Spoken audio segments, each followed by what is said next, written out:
Hello friends, कैसे हैं आप लोग। आज हम पढ़ेंगे BEF 102 में परिवार शिक्षा के मूल तत्व के ब्लॉक 1 में जो इकाई 1 में परिवार जीवन की संकल्पना के अंतर्गत भारतीय संदर्भ में पारिवारिक जीवन। तो फ्रेंड्स, भारतीय संदर्भ में पारिवारिक जीवन का वीडियो स्टार्ट करने से पहले जो भी फ्रेंड्स हमारे चैनल पर नए आए हैं कृपया चैनल को सब्सक्राइब कर ले और बेल आइकन को प्रेस कर दें ताकि जो भी लेटेस्ट वीडियो हमारे चैनल पे आए वो सबसे पहले आपको मिल सके। तो आइए ज्यादा वीडियो को लंबा न करते हुए आइए चलते हैं। भारतीय संदर्भ में पारिवारिक जीवन। समाज परिवार के छोटे छोटे समुदाय का एक समूह है जो एक साथ रहते हैं और अपने विकास व उत्तरजीविता के लिए एक दूसरे को सहयोग देते हैं। परिवार व्यक्ति का सबसे छोटा समुदाय है जिसमें वयस्क पुरुष और महिला होते हैं जो विवाह की संस्था द्वारा एक साथ रहने, बच्चे उत्पन्न करने का, उनका पालन पोषण और शिक्षित करने का मुक्त समझौता करते हैं। ऐसे कई कार्य भी होते हैं जिनके लिए माता पिता एक दूसरे के परिवारों को विशेष रूप से सगोत्र दायरे और समाज की सहायता से की जरूरतों से पूरी करते हैं। परंपरागत भारतीय परिवार में अभी भी संयुक्त परिवार है। जब पुत्र और पुत्रियों का विवाह हो जाता है तो वे परिवार छोड़कर नहीं जाते हैं। वे अपनी पत्नी तथा पति और बच्चों के साथ उसी परिवार में रहते हैं। उसे संयुक्त परिवार या एक कुटुंब की तरह है जिसमें प्रत्येक व्यक्ति अपनी अपनी भूमिका से अवगत होता है और जरूरत के समय अन्य सदस्यों की सहायता से तथा एकता का ख्याल रखता है। बच्चे व नाती पोते माता पिता का सम्मान करते हैं और उनकी आज्ञा का पालन करते हैं। माता पिता की सत्ता सर्वोच्च होती है।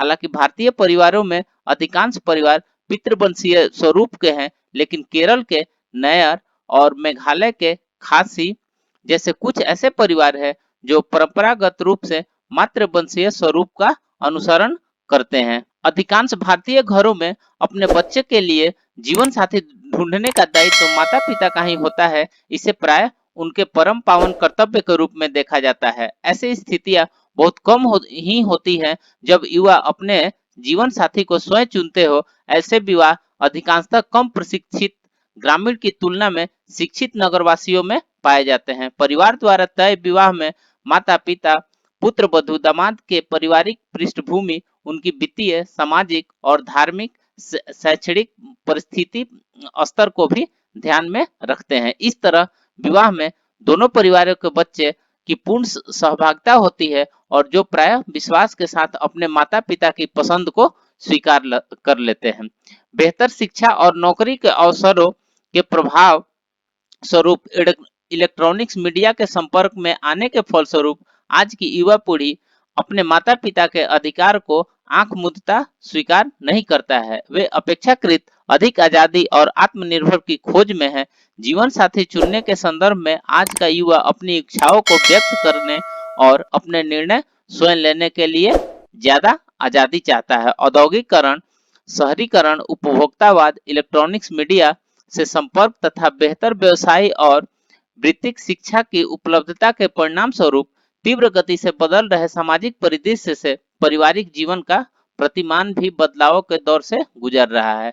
ऐसे परिवर्तनों से देश के नगरों और गांवों को भी प्रभावित कर रहा है। इन परिवर्तनों के साथ एक नए प्रकार का पारिवारिक जीवन उभर रहा है जो ज्यादा आत्मनिर्भर बनने के लिए संघर्ष कर रहा है। पहले की अपेक्षा ज्यादा महिलाएं शिक्षित हैं। ज्यादा महिलाएं परिवार व्यवस्था की अपेक्षा परिवार से बाहर नौकरियां कर रही हैं। अधिकांश महिलाएं पहले की अपेक्षा बड़ी उम्र में विवाह करना पसंद करती हैं। महिलाएं अपनी मान मर्यादा व प्रतिष्ठा के प्रति ज्यादा सचेत हो रही है और परिवार तथा समाज में ज्यादा आत्मनिर्भर बनने और जिम्मेदार बनना चाहती है। वह पारिवारिक विषयों में बोलने और निर्णय लेने का अधिकार चाहती है और अक्सर परिवार के बाहर करियर की इच्छा रखती है। वस्तुतः भारत में स्थानीय, राज्य तथा राष्ट्रीय स्तरों पर महिलाओं की राजनीति सहभागिता, उनकी सामाजिक स्थितियों को सुधारने के लिए कई कानून बनाए गए हैं। आइए नेक्स्ट देखते हैं मूल्य प्रथा।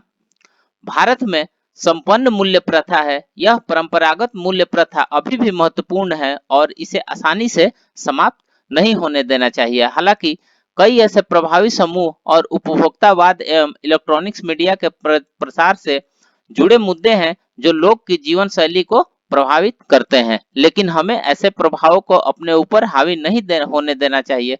1960 और 1970 के दशक में उदारवादी विचारधाराओं द्वारा पश्चिमी देशों अमेरिका और ऑस्ट्रेलिया में मुक्त यौन लोकहित पर व्यक्तिगत संतुष्टि, नारीवाद और परंपरागत परिवार प्रथा के अस्तित्व पर चुनौतियों के पक्षधर में बहुत तबाही की गई थी। इसके परिणाम स्वरूप विश्व के कई समाज में परंपरागत परिवार प्रथा टूटी है। एकल अभिभावक परिवार, बिना विवाह के एक साथ रहने, सहवास, समलिंगी संगम, तलाकशुदा और पिछले विवाह के बच्चों वाले पुरुष महिला के साथ पुनः विवाह, दादा दादी का नाती पोते के साथ रहना, वृद्ध आश्रमों, अनाथालय और निराश्रय गृहों का आविर्भाव, नशा करने वाले परिवार, सेक्स उद्योग का प्रसार, सेक्स दुकानें, अश्लील साहित्य और सेक्स पर्यटन जैसे नए मॉडल उभर कर सामने आने लगे हैं। इन सभी पहलुओं ने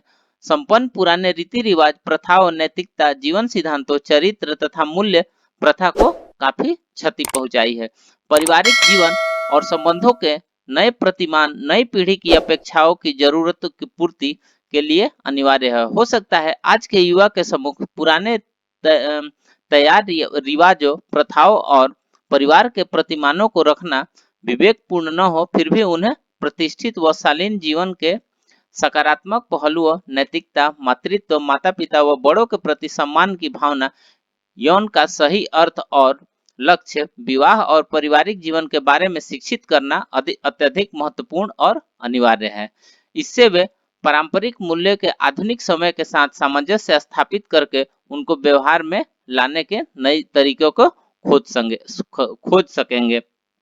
नेक्स्ट है मूल्यों को चुनौती देने वाली प्रवृत्तियां। विश्वव्यापी समाज अपनी मूल्य प्रथाओं के संबंध में कुछ समूहों, घटनाओं और विकासात्मक पहलुओं से मिलने वाली अनेक चेतावनियों का सामना कर रहा है, जिसके प्रभाव दूरगामी है। यह गर्व का विषय है कि भारतीय लोकतंत्र ऐसे चेतावनियों का मुकाबला करने के लिए तैयार है और अपने संपन्न मूल्यों और संस्कृति तथा परंपरागत प्रथाओं को सुरक्षित रखे संजोए हुए है।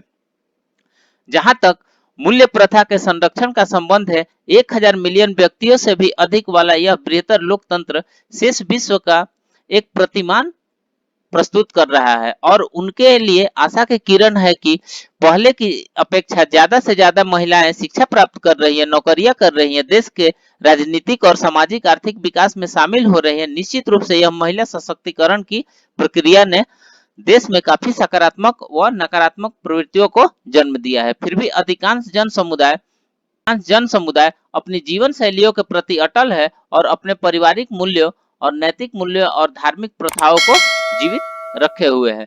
विज्ञान की उन्नति, शिक्षा, मीडिया, प्रौद्योगिकी और पश्चिम जीवन शैली के प्रभाव ने भारतीय समाज को भी प्रभावित किया है, जिसके फलस्वरूप पुरातन पद्धति को चुनौती देने वाली गैर मानव जातीय प्रथाएं हमारे समाज में भी स्थान ले रही है। इससे विवाह पूर्व और विवाहेतर यौन, किशोर गर्भवतियों और गर्भपात, वेश्यावृत्ति, मानसिक बीमारी, नशीले पदार्थों का व्यसन, तलाक, विभिन्न यौन अभिविन्यास, एकल माता पिता वाले घरों, आत्महत्याओं और सुख मृत्यु की मांग जैसे मामलों में वृद्धि हुई है। हालांकि ये सभी आज के समाज का हिस्सा ही है, फिर भी ये मीडिया के जरिए जो प्रभाव छोड़ते हैं उससे युवा पीढ़ी पथ भ्रष्ट हो रही है, जिससे समाज के लिए अनर्थकारी माना जा रहा है। इस पतनशील प्रवृत्ति का सामना करने के लिए लोगों को ऐसी सामाजिक समस्याओं के परिणामों के संबंध में शिक्षित करना जरूरी है। यह भी आवश्यक है कि उन विलीन हो रहे मूल्यों को भी रिकॉर्ड करें जो आने वाली युवा पीढ़ी के लिए स्मरण पत्र का काम करें। आइए नेक्स्ट देखते हैं परिवार सर्वव्यापक। समाजशास्त्री परिवार को एक सर्वव्यापक सामाजिक संस्था के रूप में देखते हैं। यह मानव समाज का एक अनिवार्य हिस्सा है। सामान्यतः परिवार को व्यक्ति तथा समाज के लिए एक अच्छी चीज माना जाता है। व्यक्ति के संदर्भ में उसकी उत्तरजीविता, बुद्धि और समाज में सार्थक रूप से जीवन यापन के लिए पारिवारिक जीवन जरूरी है। समाज की उत्तरजीविता और स्थायित्व परिवार में पैदा हुए और अच्छे नागरिक के रूप में पाले गए मानव पर निर्भर करती है। अतः परिवार के लिए विकल्प प्रस्तुत करने का कोई विचार वांछनीय नहीं होगा।